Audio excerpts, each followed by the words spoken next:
Преди малко закарах малката дъщеричка на Ники на детска градинка и трафика беше доста сериозен. Особено тук в нашия квартал, където има затворени улици, то главни улици за ремонт, за разширяване, и трафика е пренасочен през едно единствено място, през един булевард, и наистина е нещо страшно. И сега голяма част от хората започват да се ядосват, започват да се нервират на големия трафик, на това, че пълзят и почти не се придвижват. И нека да се замислим в едни такива моменти, всъщност имаме ли контрол. Когато сме в голяма тапа, в голям трафик, къде е контрола? В нас или някъде другаде? И има ли смисъл да се ядосваме от това нещо, че ситуацията е такава? Не е ли много по-добре да приемем ситуацията такава, да си кажем вътрешно: окей, каквото такова, кое е доброто нещо, кое е хубавото нещо в това, че има трафик, в това, че има тапи. И когато се научим да си задаваме този тип въпроси, кое е хубавото в това нещо, всъщност ще открием нещо, което ще започне да ни кара да се усмихваме и ще започне да ни кара да се чувстваме щастливи. Защото, например, кое е хубавото в трафика? Ами с Мари имахме възможност по-дълго време да слушаме музика в колата, имахме възможност по-дълго време да си говорим, да си разказваме някакви смешни, забавни неща.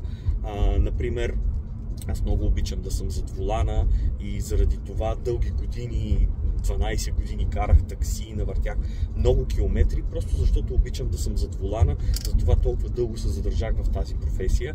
И сега, когато много по-рядко съм зад волана, понякога това наистина си ми липсва.